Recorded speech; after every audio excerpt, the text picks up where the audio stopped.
Get out of here! Sorry about that. You're gonna have to bear with me because I have the flu and it's sick.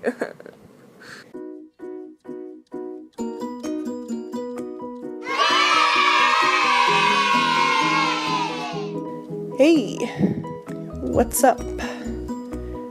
What's good? I'm Paige, and today I'm going to be discussing the Maltese Falcon. Ever heard of it? Because I sure hadn't until I had to read it in a crime fiction class, which I did not even know existed. Anyways, after taking this class, I found myself falling in love with the genre as a whole. Okay, maybe not, but it's not the worst thing ever, and even though there are certain tropes that pop up in each one and the plot is the same in every single story, there's nothing wrong with a little bit of consistency, right? Nothing wrong with a bit of good old-fashioned heteronormativity and masculine glorification. You know what I mean? Anyways, let's get cracking. Do you get it? It was like an egg, like a hard-boiled crime fiction. It's funny. Speaking of which, the Maltese Falcon is actually said to be the basis of the hard-boiled genre as a whole. Genre which is comprised of graphic sexual content, for the time at least, descriptive violence, seedy urban settings, and a fast-paced, slangy dialogue. This idea was introduced by Dashiell Hammett, who was born in Maryland in 1894. He worked at the Pinkerton Detective Agency, which he later was forced to quit from after falling ill, but he turned his experiences as a detective into short stories, which were later published in a magazine called The Smart Set. Thus began his love affair with writing, and in 1929 he published his Pièce de Résistance, The Maltese Falcon, which was published as a serial in Black Mask magazine, only to become a novel the year later. In the text, Detective Samuel Spade is hired by Mrs. Wonderly to find her missing sister, but when his partner and the supposed villain are murdered, things take a turn.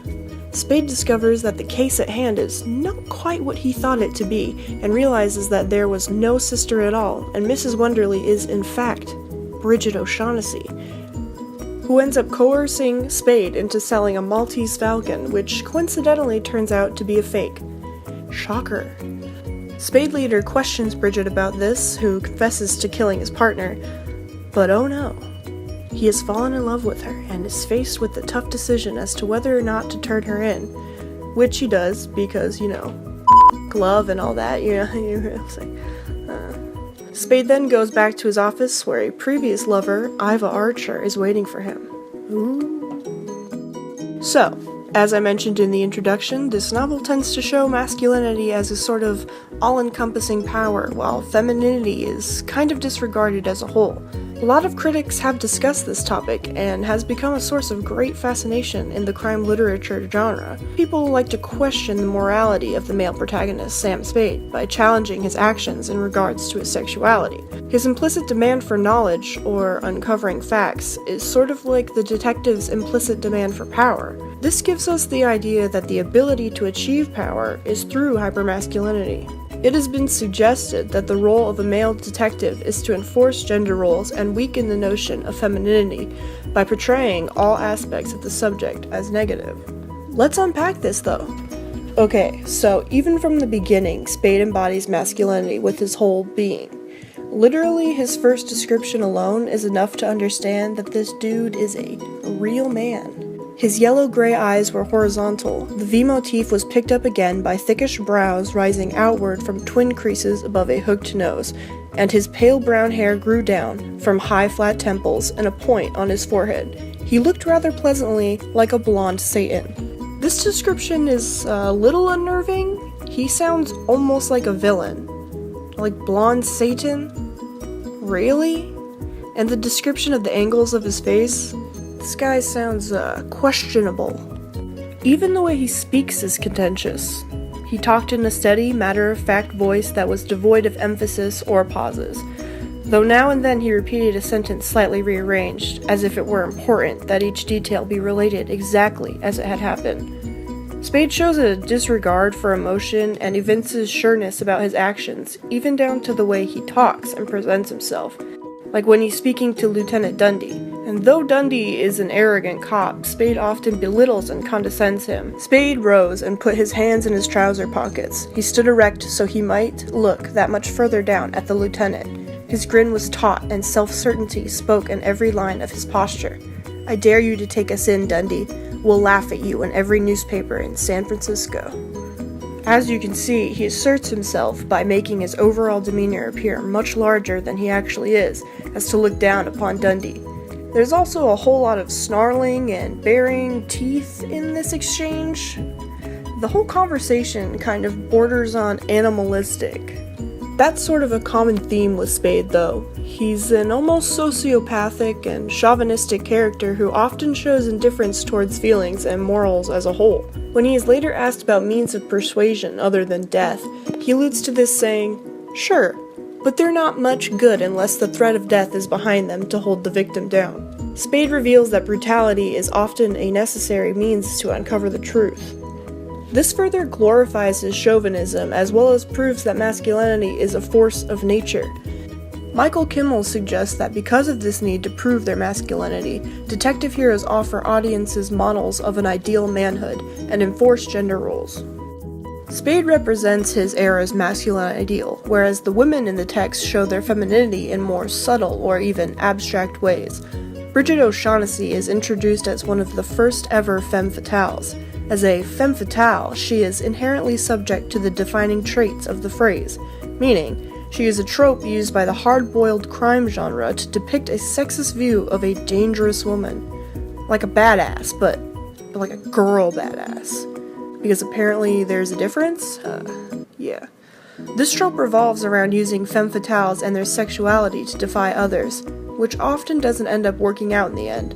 When Bridget enters the office of Sam Spade, with tentative steps, looking at Spade with cobalt blue eyes that were both shy and probing, she exudes an innocent shyness, but she's far from it. She has a sort of sexual tenacity about her. Her body was erect and high-breasted, her legs long, her hands and feet narrow. She wore 2 shades of blue that had been selected because of her eyes. The hair curling from under her blue hat was darkly red, her full lips more brightly red.